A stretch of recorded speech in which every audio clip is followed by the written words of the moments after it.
김병민 국민의힘 비상대책위원 연결해서 국민의힘 입장 들어보도록 하겠습니다. 나와 계십니까? 예, 안녕하세요. 반갑습니다. 예.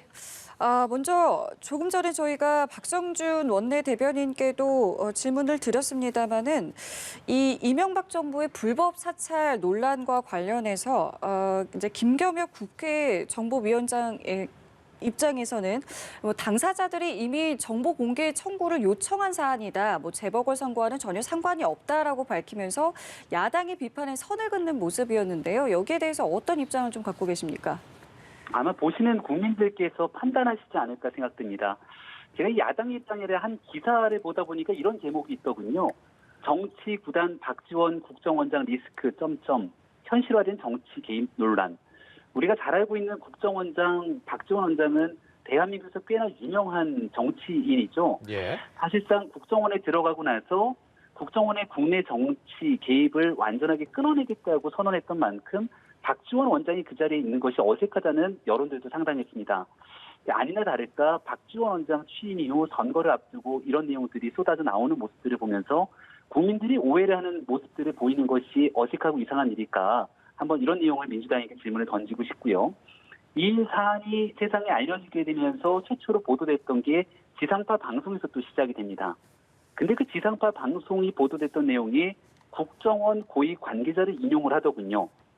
이런 내용들을 지켜보면서 국정원이 현재 있는 정치 개입을 끊어내겠다고 하면서 구시대의 정치 유무를 다시 부활시키는 건 아닌가 이런 질문을 던질 수밖에 없고 예. 이 내용이 정치적으로 무관하다면 왜 더불어민주당의 두산 후보로서 열심히 뛰고 있는 김영춘 후보가 이런 내용이 나오자마자 바로 박형준 후보를 향해서 관련된 진실들을 밝히라고 이야기를 하는가 하면 더불어민주당도 마찬가지로 이명박 정부의 몸을 담았던 박형준 교수를 향해서 관련된 의혹들에 대한 이 맹공을 펼치게 됩니다. 예.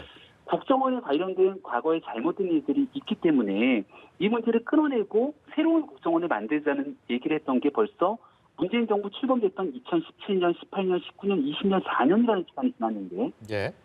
그 기간 동안 우리가 지켜봤던 건 이명박 정부의 문제뿐 아니라 과거에 잘못됐던 정보 수집의 관행들이 있다면 김대중 정부, 노무현 정부 가리지 않고 있었던 문제들을 다 같이 국민 앞에 내어놓아야 되거든요. 예. 하지만 적어도 문재인 정부에서 우리가 볼 수 있었던 건 지나갔던 김대중 정부와 노무현 정부 시절에 있었던 국정원의 불법적인 정보 수집 등에 대해서는 단 한 건도 이야기를 하지 않았다는 겁니다. 지금 이 순간도 마찬가지고요. 예. 그렇기 때문에 4월 보궐선거를 앞두고 있는 시점에서 이렇게 과거에 본인들이 비판했던 내용들을 바탕으로 똑같은 정치 공세를 하게 된다면 참 보시는 국민들께서 4월 보궐선거에 어떤 선택을 해야 될 것인지 조금 더 명확한 기준들을 마련해 주는 것이 아닐까 이런 말씀 드리고 싶습니다. 예, 선거 말씀을 하셨는데 이번 정부 들어서 그런 생각하시는 분들은 꽤 계실 것 같습니다. 민정수석이 유독 도마 위에 많이 오릅니다. 언론에도 노출이 많이 네. 되고 그렇게 흔한 일은 아닌데 근본적인 이유 어디다 있다고 보십니까?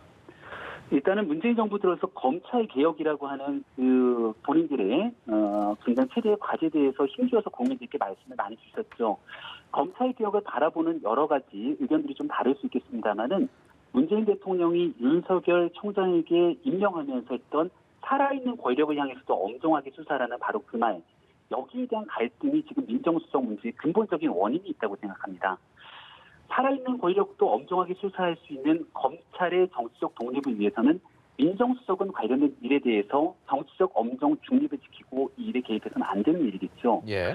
근데 지금 일어나고 있는 신현수 민정수석 택신 논란과 그리고 이광철 비서관의 지금 박범계 장관과의 그 검찰 인사 관련된 문제들을 보게 되면 지난달 윤석열 총장과 추미애 장관 간의 갈등을 촉발시켰던 근본적인 문제들을 반성하고 새로운 상황으로 나아가겠다고 말로는 이야기했지만 결국 문제가 되는 이성윤 중앙지검장을 그대로 위임시키고 신재철 법무부 검찰국장은 남부지검장으로 중요한 자리에 대한 자리 배치를 시키고 한동훈 검사장이라고 불린 한동훈 검사장, 윤석열 검찰총장이 최측근으로 불리는 한동훈 검사장에 대해서는 지난해 현 정권에서 숱하게 문제를 제기했던 일들이 다시로 아님을 드러났음에도 불구하고 여전히 한식으로 밀어넣어 있는 모습들이 그대로 드러납니다.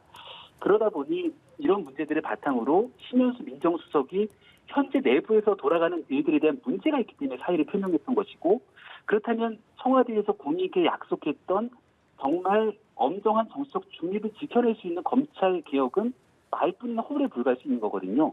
이런 내용들을 제대로 조절하지 못하는 상황에 오다 보니까 결국 국민들께서 이 민정수석 문제를 토대로 다시 한번 과거에 있었던 추미애 윤석열 갈등의 시즌2를 볼 수 있는 것 아니냐, 이렇게 문제 제기를 하는 거라 생각합니다.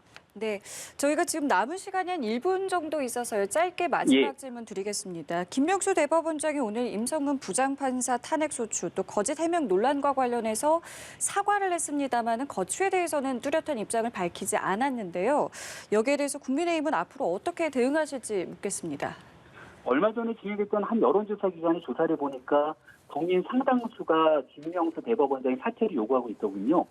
김명수 대법원장은 사퇴하지 않아야 된다는 의견보다 사퇴해야 된다는 의견이 훨씬 더 많이 잡힌 모습들을 볼 수 있었는데, 그만큼 국민들께서 큰 충격을 받으신 거라 생각합니다.